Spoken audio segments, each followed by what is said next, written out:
Marrying a man who already has children makes you a stepmother, a difficult part to play in a family. And stepmothers in stories are often mean and unkind to their stepchildren. Lakshman, who is 9, knows this very well. He never wanted a stepmother. Why ever did his father marry her? Maybe, if he is horrible to her, she will go away again. Lakshman ran his hand over the surface of the cupboard and breathed in the pleasant smell of newly cut wood. An almirah, with 4 doors, 2 above and 2 below, and a shiny key in each one. What use was an almirah to a baby? Nobody ever made almirahs with 4 doors.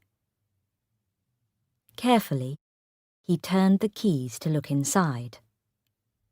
In one half, there was a place to hang clothes, small clothes.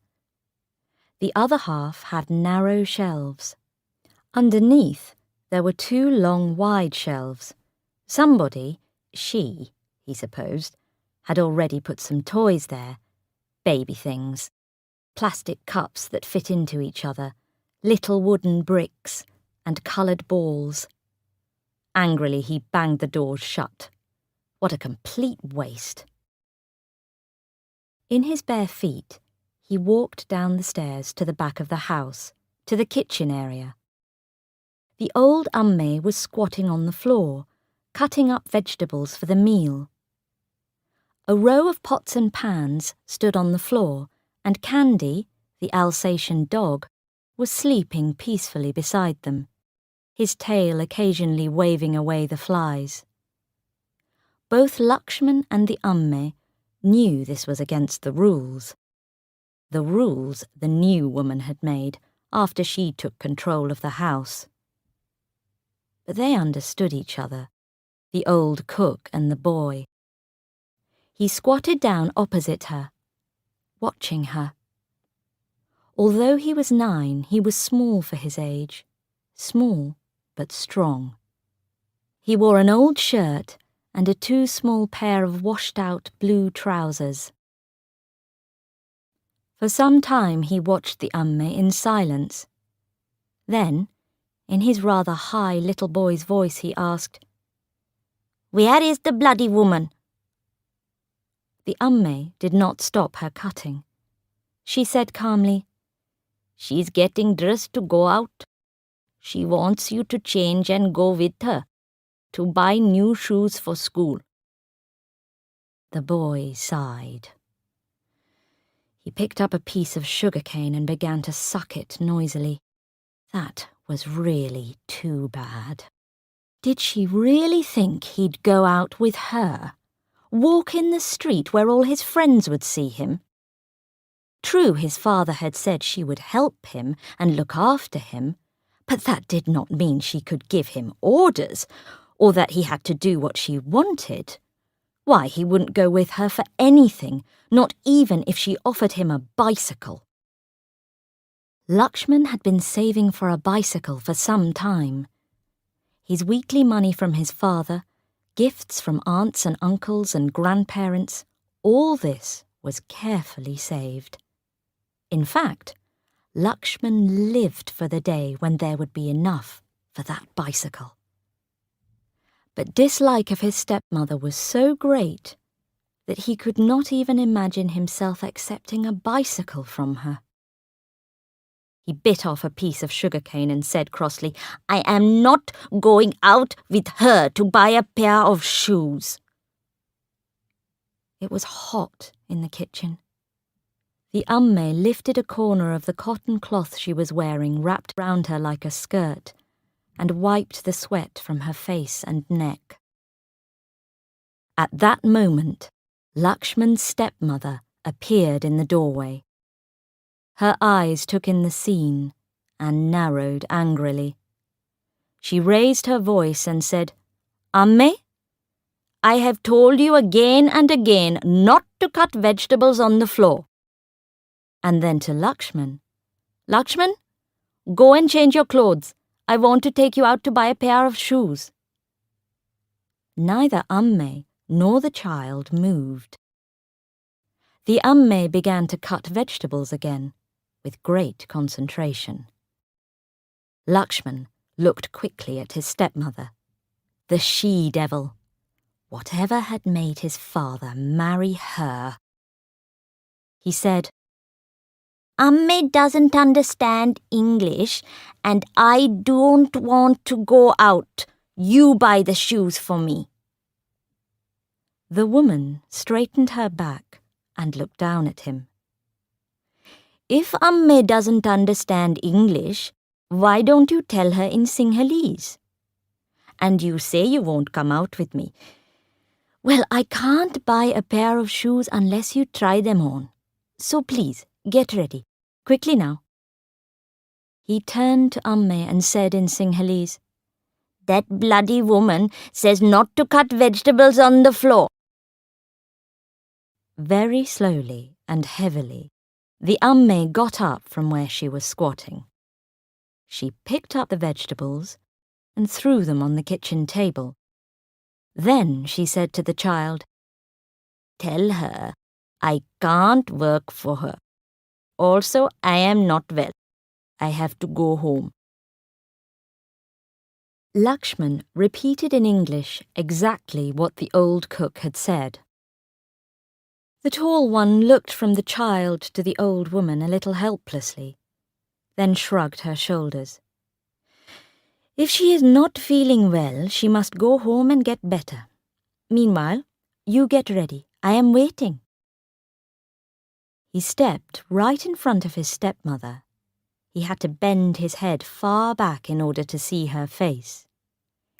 He collected the spit in his mouth, then walked slowly and deliberately to the corner of the kitchen where there was a space for washing vegetables, and spat.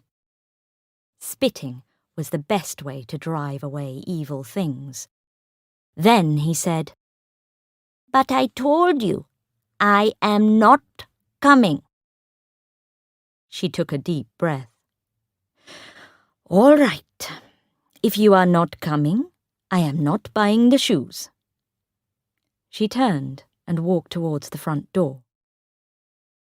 Lakshman ran after her and shouted so that it echoed down the road, "If you don't buy those shoes, I'll tell all the neighbors and relations what a mean, hateful, horrible stepmother you are." She didn't even turn her head. All she said was, "You tell them whatever you like, Lakshman, but if you want a pair of shoes, you've got to come and try them on, or else no shoes." He watched her drive off. He was very angry, but not because he needed the shoes so badly, but because he felt she had won this particular argument. He could hear the men-servants talking and laughing loudly in the kitchen with the Amme, who was packing her things. They were talking about his stepmother, and suddenly a cold fury rose in him. Why had she come here and upset things, when everything was running so smoothly before, and now the Amme was leaving? Upstairs, the baby began to cry. That was another thing. Her baby. All that fuss and bother about him. You would think nobody had ever had a baby before. And all that nonsense about keeping him clean and not touching him with dirty fingers. And Almiras. Almiras were bought for brides when they got married to take to their new husband's house to keep their saris and jewellery safe. And then he had an idea. Thoughtfully, he climbed back up the stairs. There stood the Almira, with its smell of new wood. Without hesitating, he opened the two bottom doors, which he could easily reach because they were at his height. He took hold of one door and forced it back, further and further, until the wood broke and the door fell to the ground with a loud crash. The second door soon followed the first. To reach the upper two doors, he got a chair and climbed on it. It was more difficult this time, but he pushed as hard as he could until the third door landed on the ground with an even bigger crash. He waited for a moment to see whether anyone would come to investigate, but he wasn't really worried. They, the servants, couldn't stop him. Wasn't he the young master? Anyway, they wouldn't want to stop him.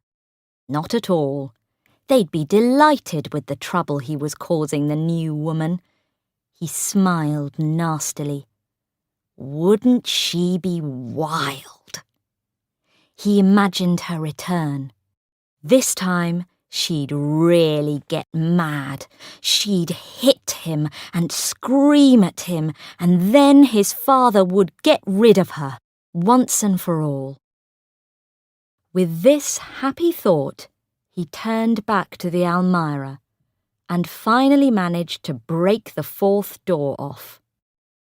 Carefully, he replaced the chair and left the broken doors where they had fallen. Then he decided to play a game in his room. There would be enough time to hide when he heard the car. She was coming up the stairs. Lakshman was lying flat on the floor of his room, looking through the narrow space under his door. He could hear the changing sound of her footsteps as she came higher and higher, and he held his breath when she finally stopped. She stopped for quite some time. Then she called not him, but the servant.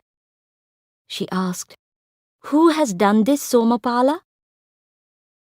Somapala, who had not seen the broken Almira before, gasped and said, "I don't know." There was another pause, and she said something Lakshman couldn't hear. Then she went into her bedroom. That was too much for Lakshman. After all his hard work, he jumped up from the floor, ran through the doors, and burst into her room without knocking. She was standing by the mirror, examining her face, and his eyes met hers in the mirror. He screamed, "You want to know who did it? Well, I did. I did it." His face was red under the brown skin, and his eyes very black, shining with the light of battle. His arms hung by his sides, his hands tightly closed. She turned slowly. "You did it, Lakshman. You." She looked down at him from her great height. Her fingers were playing with the household keys she was holding. "That's really too bad, Lakshman. Breaking the baby's cupboard. We had to pay a lot of money for it."